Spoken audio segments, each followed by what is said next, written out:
baiknya terlebih dahulu di sini kakak akan memperkenalkan diri terlebih dahulu. Perkenalkan, nama kakak Hanifah, kakak prodi BK semester 4. Kakak di sini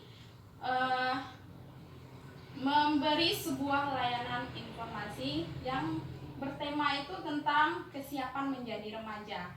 Nah, di sini adik-adik pasti bertanya, layanan informasi itu apa sih? Ada yang tahu nggak? Nggak tahu kan? Nah, di sini kakak akan memberikan layanan, akan menjelaskan dulu tentang apa itu layanan informasi.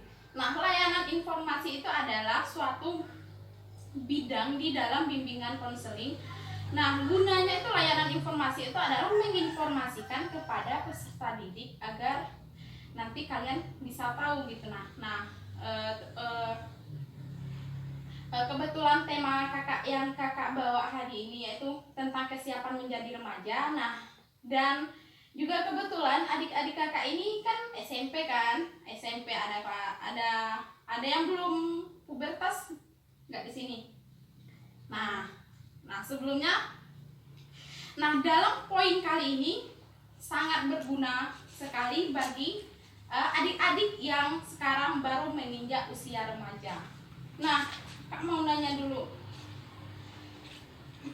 Nah, di dalam usia remaja ini kan kalian udah ada yang baru memasuki usia remaja, ada yang belum kan? Nah, di dalam usia baru memasuki usia remaja ini apa dulu yang adik-adik yang rasakan selama memasuki usia baru memasuki usia remaja ini? Contohnya apa?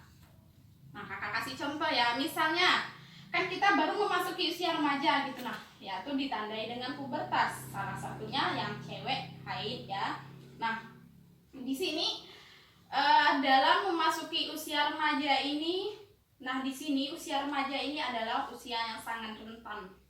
Mengapa dikatakan sangat rentan? Di mana usia remaja inilah seseorang itu mencari jati dirinya yang sebenar-benarnya.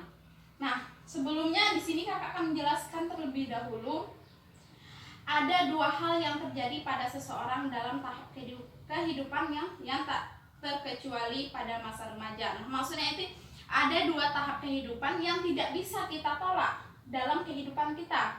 Yaitu apa yang tidak bisa kita tolak? Yang pertama itu adalah tahap perkembangan dan tahap pertumbuhan. Nah, di sini adik-adik udah tahu kan apa itu perkembangan dan pertumbuhan. Nah, tadi dengan tema kakak tadi kan tema kakak kesiapan menjadi remaja. Nah, di usia baru memasuki usia remaja ini adalah pertumbuhan dan perkembangan itu berubah. Nah, yang mana pertumbuhan itu yang pada umumnya misalnya gini. Dulu sebelum misalnya dari usia dari TK lah, TK terus SD sampai sekarang ada peningkatan pertumbuhan nggak? Iya. Jelas kan? Itulah dinamakan tidak ada terkecuali. Kita harus bisa merasakan semuanya. Meskipun itu misalnya kan ada orang yang bilang kurang, misalnya orang yang cacat, misalkan orang yang kurang beruntung lah. Tetapi itu mereka mereka bisa mengalami pertumbuhan dan perubahan. Tetapi bedanya orang normal dan orang yang tidak normal adalah perkembangannya. Misalnya orang yang normal tumbuh berkembangnya lebih tinggi daripada orang yang tidak normal. Bukan berarti orang yang tidak normal itu tidak bertumbuh kembang gitu, melainkan dia juga bertumbuh kembang. Nah, di sini apa aja sih yang pertumbuhan yang kalian alami?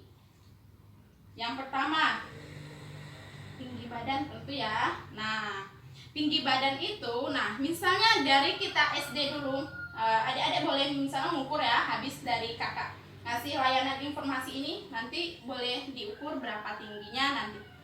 Nah, setelah itu beberapa bulan kemudian atau beberapa tahun kemudian, adik-adik boleh ukur kembali. Nah, pasti di situ ada peningkatan. Nah, disitulah yang dinamakan dengan pertumbuhan. Nah, yang kedua lagi, yang dua hal yang tidak bisa kita tolak dalam hidup. Yang kedua itu adalah perkembangan. Yang tadi kan pertumbuhan. Pertumbuhan itu adalah kayak apa yang bertumbuh di dalam badan kita gitu. Nah, yang berubah gitu. Misalnya pertumbuhan tinggi badan tadi ya kan, bentuk tubuh kita gitu, misalnya tumbuh semuanya gitu. Nah yang kedua itu adalah perkembangan. Nah kalau perkembangan ini adalah itu sesuatu yang berkaitan dengan proses dan fungsi jiwa seseorang. Nah di dalam perkembangan ini berbeda dengan pertumbuhan. Kalau pertumbuhan itu adalah menyangkut fisik kita, sedangkan kalau perkembangan itu adalah menyangkut tentang jiwa kita. Misalnya gini, yang dulunya adik-adik pasti pernah merasakan labil kan, pernah gitu. Nah terus sekarang udah mulai memasuki usia remaja, terus tuh bisa mengerti misalnya, oh udah dia tuh misalnya pernah kan bertengkar dengan adiknya gitu, adiknya itu tidak mau mengalah kan. Nah itu namanya dia masih anak-anak. Kalau kita udah memasuki usia remaja, kita akan berpikir mengapa dikatakan begitu, karena perkembangan kita itu ada gitu. Nah itu tadi apa tadi, dua hal yang tidak terkecuali, yang tidak bisa kita tolak, yang datang dalam hidup kita. Apa tadi? Pertumbuhan dan perkembangan. Nah kita akan masuk lagi adalah pertumbuhan pada usia remaja. Nah pertumbuhan pada usia remaja ini antara laki-laki dan perempuan itu sangat berbeda. Mengapa dikatakan berbeda? Karena bentuk tubuh laki-laki dan perempuan itu berbeda, ya kan? Nah, apa saja? Ada yang tahu nggak? Pertumbuhan untuk laki-laki itu ditandai apa? Tubuhnya jakun. Jakun. Terus apa lagi? Adek? Kalau orang di sini, kalau misalnya adik-adik yang udah memasuki usia remaja, baru memasuki usia remaja kayak adik-adik ini, pasti salah satunya atau sebagiannya tahu. Itu ya pertumbuhan jakun ya untuk laki-laki. Nah, ada ini apa? Tanda perubahan suara. Ini Dada melebar.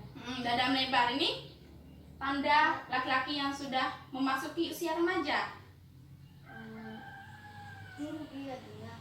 Tinggi badan. Itu tinggi badan tadi masuk tentang pertumbuhan ya. Nah, di sini akan kakak kasih informasi lagi tanda-tanda apa saja sih yang menandai kalau laki-laki itu udah mulai memasuki usia remaja. Nah, benar yang pertama tadi yang benar dikatakan oleh adik Reni, itu pertambahan tinggi badan memang. Tetapi antara laki dan perempuan, perubahan tinggi badan itu yang biasanya yang dulu matang itu biasanya perempuan. Mengapa dikatakan begitu? Karena perempuan ini sel itunya lebih cepat gitu kerja daripada laki-laki.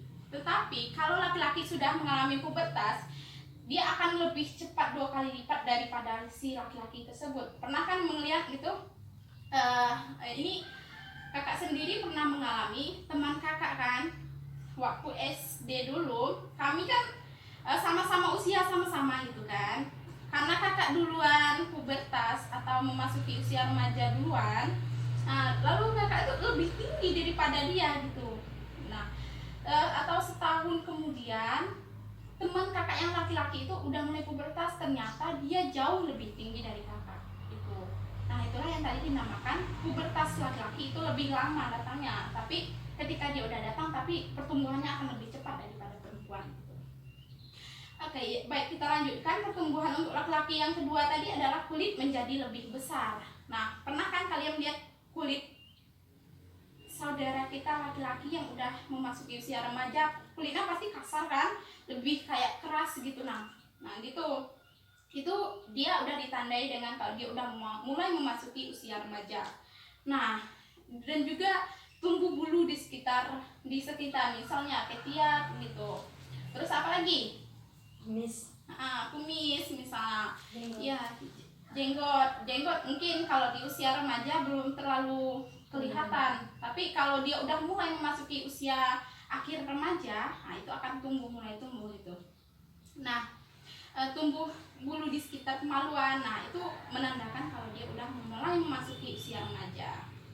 Dan juga suara menjadi lebih besar, kan berbeda kan antara laki-laki yang dulunya anak-anak, pasti suaranya agak lebih lembut. Kalau dia udah mulai remaja, pasti suaranya itu akan berubah. Karena apa? Karena dia udah memasuki usia remaja. Dan juga mimpi basah, kalian udah belajar kan?